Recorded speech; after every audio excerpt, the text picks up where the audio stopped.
श्री सद्गुरु देवाय नमः। भाइयों बहनों, सच्चे मन से उस परमात्मा को याद करोगे तो वो जरूर सुनता है।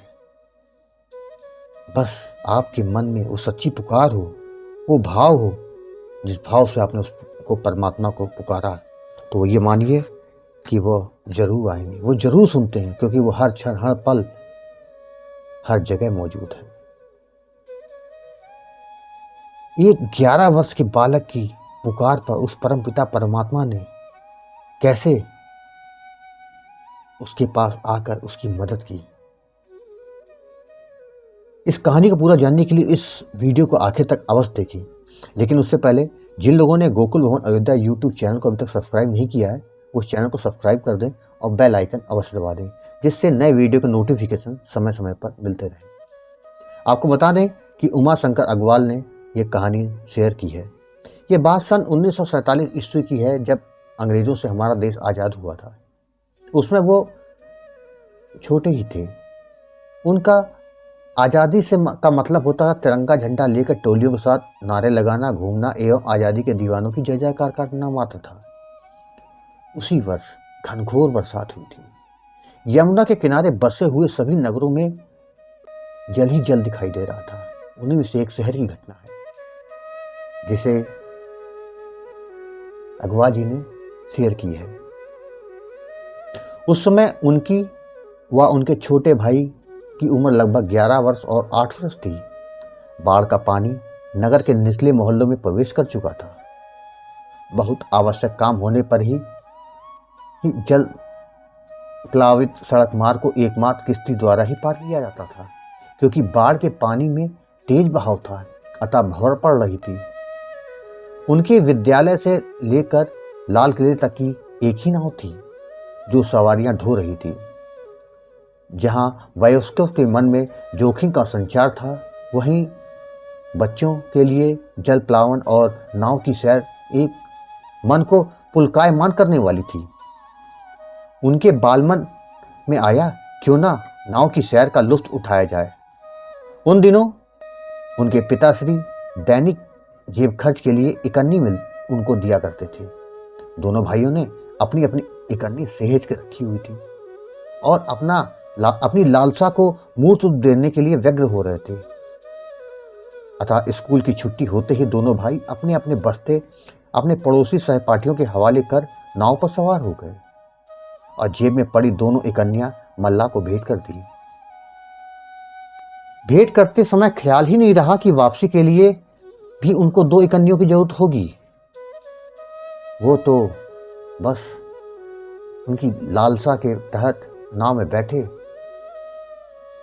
और लुत्फ उठाते रहे। जब मल्लाह ने वापसी के लिए सवारियां भरना शुरू किया तो दोनों भाइयों को अपनी नौका से बेदखल कर दिया, क्योंकि तुम्हारे पास पैसा नहीं है, पहले इकन्नियां लेकर आओ, तब नाव में बैठाऊंगा। नाव सवारियों से लाद कर रवाना होने लगी। दोनों भाई नाव के कंगूरे को पकड़े पकड़े पानी में घसीटने लगे। अब नाव लाल किले के किनारे किनारे उस मुकाम पर पहुंच चुकी जहां जल स्तर 10 वर्ष के बालक को डुबोने के लिए काफी था। पानी उनके सीने तक आ चुका था। अपने अग्रज के सहारे देने पर भी अनुज पानी में हिचकोले लेने लगा।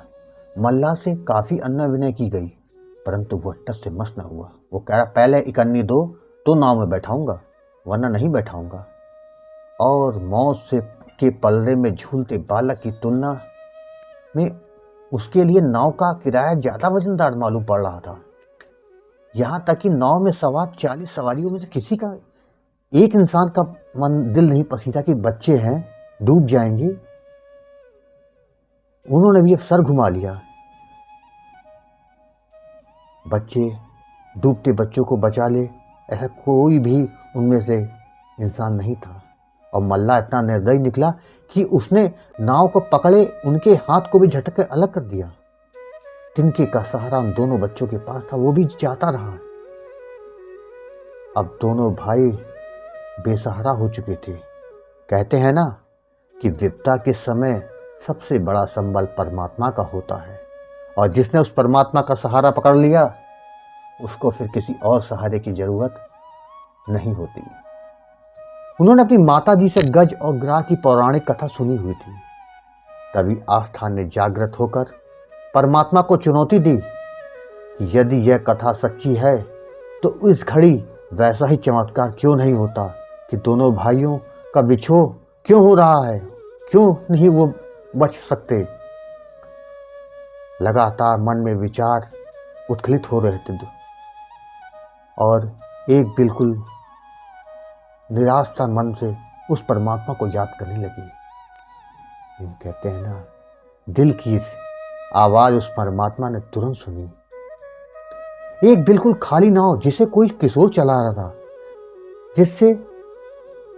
जिसको वो जानते भी नहीं थे। उसने इनका नाम लेकर संबोधन दिया, उमा शंकर, आओ अपने भाई को लेते आओ। और फिर क्या, गर्दन से डूब रहे अनुज को उसने अपनी नाव में खींच लिया। और इधर उमा शंकर भी अर्ध चेतना अवस्था में थे। कब और कैसे नाव पर बैठे उन्हें कुछ याद नहीं। धीरे धीरे वो नाव चलकर स्कूल तक के पास पहुंच गई। उनको जैसे लगा ये पूरा स्वप्न था।